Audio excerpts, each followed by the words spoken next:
हम लोग आज पेडिग्री एनालिसिस पढ़ रहे हैं। उसके अंतर्गत क्या है? Mendelian disorder. तो मेंडेलियन डिसऑर्डर को हम लोग कैसे जानेंगे पेडिग्री एनालिसिस करके? हाँ, तो सबसे पहले देखते हैं कि broadly genetic disorder may be grouped into two categories. हाँ, जेनेटिक डिसऑर्डर जो अभी हम लोग पहले क्लास में पढ़े थे, जेनेटिक डिसऑर्डर को ही कितने ग्रुप में बांटा गया है? Mendelian disorder and chromosomal disorder. दो हो गया, एक मेंडेलियन डिसऑर्डर कहेंगे और दूसरा क्रोमोसोमल डिसऑर्डर कहेंगे। तो Mendelian disorder are mainly determined by alteration और mutation in a single gene. जो कोई म्यूटेशन एक सिंगल जीन में होता है उसी को हम लोग क्या कहते हैं?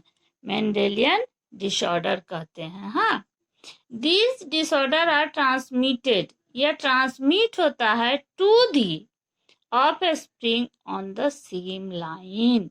ये जो डिसऑर्डर जो होगा, जो जीन में जो म्यूटेशन के द्वारा या अल्टरेशन जो जीन में चेंज होता है या ट्रांसमिट होता है, वो कैसा होता है? सेम लाइन पर होगा। हाँ, सेम लाइन में होगा। Have studied in the principle of inheritance. ठीक, the pattern of the inheritance of such Mendelian disorder can be traced in a family by pedigree analysis. इस तरह का जो अभी हम लोग पेडिग्री एनालिसिस पढ़े हैं, उसी के आधार पर हम लोग इसको ट्रेस करेंगे। क्यों ट्रेस करेंगे? आखिर पेडिग्री करना क्या जरूरी है? तो देखते हैं सबसे पहले कि इस मेंडेलियन डिसऑर्डर में कौन कौन डिजीज होता है। डिजीज के बारे में आगे पढ़ेंगे। अभी हम थोड़ा सा पेडिग्री को समझाने के लिए इसको बता रहे हैं कि कौन कौन बीमारी होता है, जैसे sickle cell anaemia, cystic fibrosis, haemophilia, most important colour blindness, phenylketonuria, thalassaemia. हाँ, ये सब जो बीमारी है, यहाँ देखो, ये मेंडेलियन डिसऑर्डर में है। इसके सिंगल जीन में परिवर्तन होगा। अब इसके लिए हम लोग पेडिग्री करके ही पता करेंगे। अगर पता नहीं करेंगे, मान लो किसी के पेडिग्री में किसी के दादा को, हाँ, पेडिग्री एनालिसिस मतलब क्या होता है? कोई वंशावली का विश्लेषण करना। हाँ, वंशावली मतलब कोई मेरे दादाजी थे, दादाजी का भी एक दूसरा वंश आया, पिताजी हुए, फिर हम लोग हुए, फिर हम लोग का बच्चा होगा। तो ये इनहेरिटेंस जो कैरेक्टर एक जनरेशन से दूसरे जनरेशन में जा रहा है, उसी को ना पेडिग्री एनालिसिस करते हैं। तो कैरेक्टर को यहाँ हम लोग डिजीज से लेंगे, जो ट्रेट है वो डिजीज से लेंगे। मान लो कोई मेरे ही परिवार में किसी को कोई वंशावली में पेडिग्री में सिकल सेल एनीमिया है, तो हम लोग ट्रेस करेंगे। कैसे करेंगे? पेडिग्री करके करेंगे ना। ऐसे पेडिग्री यही ना बताएं अभी। पेडिग्री करेंगे कि अगर F1 जनरेशन में ये डिजीज है तो F2 में कहाँ कहाँ होगा, उसको हम लोग ट्रेस करके अगर एबॉर्ट करा दे तो वो बीमारी हमारे समाज में रहेगा ही नहीं। तो इसीलिए पेडिग्री एनालिसिस करना बहुत जरूरी है। तो पेडिग्री एनालिसिस के लिए हम लोग देखते हैं कि कैसे करेंगे। आखिर मेंडल साहब को जो रूल्स दिए थे, मेंडेलियन डिसऑर्डर क्यों कहा गया? मेंडेलियन साहब का हम लोग जानते हैं कि उन्होंने डोमिनेंट एंड रिसेसिव का रूल दिया है। ये पहले तुम लोग उधर बॉटनी क्लास में पढ़े हो ना, डोमिनेंट एंड रिसेसिव। तो डोमिनेंट जो होगा, डोमिनेंट और रिसेसिव का रूल्स पढ़ेंगे। उसके बाद थोड़ा क्रोमोजोम्स के बारे में पढ़ेंगे। थोड़ा क्रोमोजोम्स जो होता है तुम लोग भूले होगे, बता दे रहे हैं, डोमिनेंट एंड रिसेसिव भी।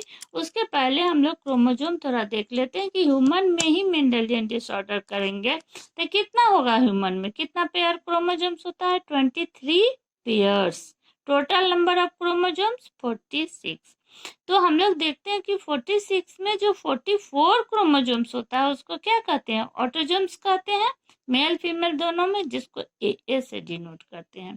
दूसरा जो लास्ट जो है, नेक्स्ट जो 1 पेयर होगा, जैसे फीमेल में XX जानते हो तुम लोग, और मेल में XY। हाँ, तो इसको हम लोग क्या कहते हैं? Sex chromosome.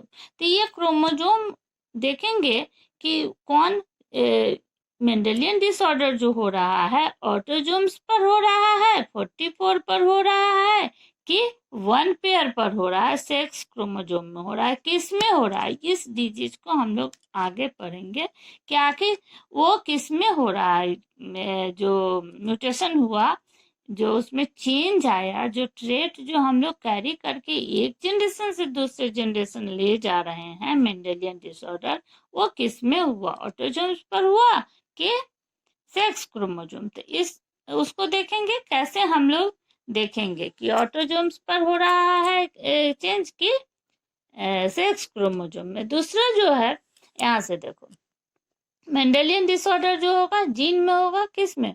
ऑटोजोम्स पर हो रहा है और सेक्स लिंक्ड। तो ऑटोजोम और सेक्स लिंक्ड समझ क्या होगा? सेक्स क्रोमोजोम जो होता है उसी को सेक्स लिंक्ड कह रहे हैं यहाँ। ऑटोजोम पर होगा उसको ऑटोजोमल डिसऑर्डर कहेंगे। अब देखते हैं कि ऑटोजोम्स पर अगर हो रहा है तो डोमिनेंट कैरेक्टर आ रहा है कि रिसेसिव कैरेक्टर आ रहा है। एक्स लिंक्ड पर होगा तो इसमें भी देखेंगे कि डोमिनेंट कैरेक्टर आ रहा है कि रिसेसिव कैरेक्टर आ रहा है।